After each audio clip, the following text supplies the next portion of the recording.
అంటే ఇందులో ప్రభుత్వ గ్యారంటీ ఉన్నాయి 1,27,208 కోట్లు ఉన్నాయి. స్పెషల్ పర్పస్ వెహికల్స్గా డైరెక్ట్గా హైపోతకేషన్తో, అంటే ఉదాహరణకి విద్యుత్ సంస్థలు ఉంటాయి. భద్రాద్రి అనే ప్రాజెక్టు కట్టాలా, యాదాద్రి అనే ప్రాజెక్టు కట్టాలా, భద్రాద్రి కట్టాలన్నా యాదాద్రి కట్టాలన్నా గవర్నమెంట్ గ్యారంటీ లేకుండానే సెల్ఫ్ హైపోతకేషన్. అంటే ఇప్పుడు ఎట్లాంటి ఉదాహరణకు మీరు కారు కొనుక్కుంటారు, కొన్ని కార్ల మీద చూస్తూ ఉంటారు మీరు తిరుగుతున్నప్పుడు, hypothecated to State Bank of India అని రాసి ఉంటుంది. అంటే ఏంటిది, మీరు కనుక ఆ అప్పు కట్టకపోతే బ్యాంకు వాళ్ళు ఆ ఆస్తిని తీసుకుపోతారు అని అర్థం. దానికి ఆడికాడికే సరిపోతుంది అని అర్థం. వాళ్ళు ఆ ఆస్తిని తీసుకుపోతారు అని అర్థం. దానికి ఆడికాడికే సరిపోతుంది అని అర్థం.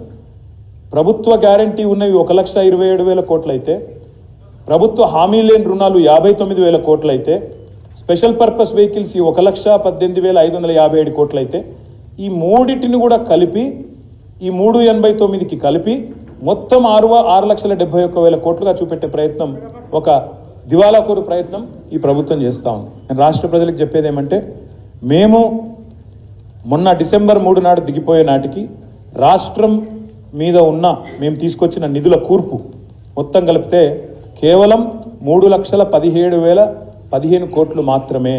వాళ్ళు చెప్తున్నట్టు 6,71,000 కోట్లు కాదు. ఇది శుద్ధ తప్పు, శుద్ధ అబద్ధం, ఇది అవాస్తవం. దయచేసి ప్రజలు గ్రహించాలని చెప్పి కూడా నేను కోరుతా ఉన్నా. ఇది ఎందుకు ఇంపార్టెంట్ అంటే, తమ సొంత పరపతితో కట్టుకునే అప్పు వివిధ సంస్థలు, అది విద్యుత్ సంస్థలు కావచ్చు, ఇంకో సంస్థ కావచ్చు, 3,05,179 కోట్లు సొంత పరపతితో కట్టుకునేది. ఇక్కడ ఇంకొక మాట కూడా నేను చెప్పాలి మీకు. ఈ ప్రభుత్వం ఎంత దివాలాకోరు ప్రభుత్వం అని చెప్పడానికి నేను చెప్తా ఉన్నా. ఈ ప్రభుత్వం మొన్న సివిల్ సప్లైస్ కార్పొరేషన్లో 56,000 కోట్ల అప్పులు ఉన్నాయి చెప్పింది. 56,000 కోట్ల అప్పుల పాలైపోయింది సివిల్ సప్లైస్ కార్పొరేషన్ అని చెప్పినారు. ఇది ఈరోజు ఉదయం సివిల్ సప్లైస్ కార్పొరేషన్ ఏం చేస్తుందంటే, తాత్కాలిక క్యాష్ క్రెడిట్ లిమిట్స్ తీసుకుంటుంది. ఎందుకంటే వాళ్ళు సేకరించేది ధాన్యం, ఆ ధాన్యాన్ని మళ్ళీ తిరిగి అమ్ముతారు, వచ్చిన పైసలు వాళ్ళు సేకరించేది ధాన్యం, ఆ ధాన్యాన్ని మళ్ళీ తిరిగి అమ్ముతారు, వచ్చిన పైసలు వచ్చినట్టు మళ్ళీ ఒక రొటేషన్ సిస్టంలో కట్టుకుంటూ పోతూ ఉంటారు. ఇవాళ ఉదయం సివిల్ సప్లైస్ కార్పొరేషన్ వెబ్సైట్ చూపెడుతున్న ప్రకారం వాళ్లకు ఈరోజు ఈ నిమిషానికి ఉన్న క్యాష్ క్రెడిట్ లిమిట్ శాంక్షన్ 24,600 కోట్లు మాత్రమే. 4 రోజుల కింద ప్రభుత్వం చెప్పింది 56,000 కోట్ల అప్పులున్నాయి సివిల్ సప్లైస్ కార్పొరేషన్ కానీ వాస్తవం ఒక చిత్రం ఏంటంటే, అది క్యాష్ క్రెడిట్ లిమిట్స్. అవి అంటే ఇంకొక మాటలో ఇంకొక అడుగు ముందుకేసి చెప్పాలంటే, ప్రజలకు అర్థమయ్యేటట్టు చెప్పాలంటే, సివిల్ సప్లైస్ కార్పొరేషన్లో 56,000 కోట్ల అప్పు ఉందని ప్రభుత్వం చెప్తోంది. కానీ వాస్తవం ఏంది అంటే, అదే సివిల్ సప్లైస్ కార్పొరేషన్ దగ్గర 30,000 కోట్ల విలువ చేసే ధాన్యం వాళ్ళ దగ్గర ఉంది. ఆ ధాన్యం అమ్మితే, ఆ స్టాక్ అమ్మితే 30,000 కోట్లు తిరిగి వెంటనే ప్రభుత్వానికి సివిల్ సప్లైస్ కార్పొరేషన్కి వస్తాయి. రెండవ మాట, ఆల్రెడీ అమ్మిన ధాన్యం ఫుడ్ కార్పొరేషన్ ఆఫ్ ఇండియా నుంచి రావాల్సిన పైసలు 16,000 కోట్లు ఉన్నాయి. ఆ రిసీవబుల్స్ని, ఈ స్టాక్స్ని రెండింటిని చూపకుండా, రెండింటి గురించి మాట్లాడకుండా 56,000 కోట్ల అప్పు, 56,000 కోట్ల అప్పు అని దాన్ని కూడా ఇంట్లో లోడ్ చేసింది. ఈ 6,71,000 కోట్లు అనే దానిలో దాన్ని కూడా మోపి, లేని అప్పును ఉన్న అప్పుగా చూపెట్టి తిమ్మిని బమ్మిని చేసే ప్రయత్నం, రిసీవబుల్స్, స్టాక్స్ ఉన్నా, ఆస్తులున్నా వాటిని చూపెట్టకుండా దాచేసి మా మీద బట్టగాల్చి మీదేసే ప్రయత్నం ఏదైతే చేసినారో, దానికి ఒక సివిల్ సప్లైస్ కార్పొరేషనే ఒక గొప్ప ఉదాహరణ. మీరు కూడా ఇప్పుడే పోవచ్చు, ఈరోజు ఆదివారం, వెబ్సైట్ ఈరోజు ఇంకా కూడా ఆనే ఉంది. సివిల్ సప్లైస్ కార్పొరేషన్ పోతే, వెబ్సైట్ పోతే మీరే చూస్తారు, 24,600 కోట్ల క్యాష్ క్రెడిట్ లిమిట్ శాంక్షన్ అయ్యి ఉన్నది. అది కూడా డైనమిక్గా ఎప్పటికప్పుడు మారుతుంది. రేపు మీరు చూస్తే స్టాక్ అమ్మిన అనుకోండి, ఇంకొన్ని డబ్బులు వస్తాయి కాబట్టి అది ఇంకా తగ్గుతుంది. రిసీవబుల్స్ వచ్చినాయనుకోండి, అది దాదాపు 10,000కో 5,000 కోట్లకో తగ్గిపోయే పరిస్థితి ఉంటుంది. కాబట్టి ఇది చాలా ఇంపార్టెంట్ స్లైడ్. దయచేసి నేను మీడియా మిత్రులను కోరుతా ఉన్నా, అదేవిధంగా మా నాయకుల్ని కూడా కోరుతా ఉన్నా, ఇది చాలా ఇంపార్టెంట్ స్లైడు. ప్రభుత్వం యొక్క వాదన శుద్ధ తప్పు. కేవలం స్థూలంగా మొత్తం రాష్ట్ర ప్రభుత్వం మీద ఉన్న రుణాలు, ఇవి కూడా లాంగ్ టర్మ్ రుణాలు, ఇవి అన్నీ కూడా 10 ఏళ్ళ పైబడి, 15 ఏళ్ళు, 20 ఏళ్ళు వాళ్ళు మాట్లాడుతున్న మాటలు, పుట్టబోయే బిడ్డ మీద అప్పు పెట్టినారు, ప్రతి మనిషి మీద అప్పు పెట్టినారు అనేది అయితే మాట్లాడినారో అది శుద్ధ తప్పు అనే మాట నేను మీకు విజ్ఞప్తి చేస్తా ఉన్నా. ఇంకొక మాట కూడా చెప్పాలి. రాష్ట్ర ముఖ్యమంత్రి గారు స్వయంగా చెప్తారు ఆర్టీసీ అప్పుల గురించి. ఆర్టీసీ అప్పులేదో కేసీఆర్ ప్రభుత్వం వచ్చినాకనే చేసినట్టు ఇవాళ ఒక పేపర్ రాసింది, మేడ్చల్లో భూములు తనఖా పెట్టినారు అని చెప్పి అడ్డంగా రాస్తున్నారు. ఆర్టీసీ అనే కార్పొరేట్ భూములు ఉన్నాయి.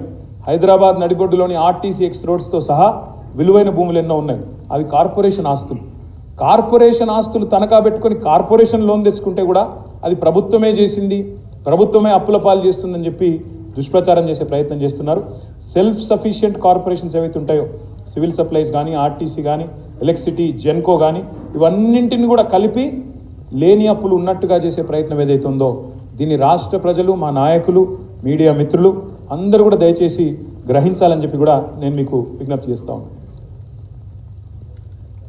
ఎందుకు ఇవాళ తెలంగాణ స్వేదపత్రం ప్రచురిస్తున్నామంటే, ఒకవైపు వాళ్ళు లేవనెత్తిన అంశాలలోని డొల్లతనాన్ని బయటపెట్టడంతో పాటు తెలంగాణ సాధించిన విజయాలను కూడా ఒక్కసారి మీకు గుర్తు చేయాల్సిన అవసరం ఉంది.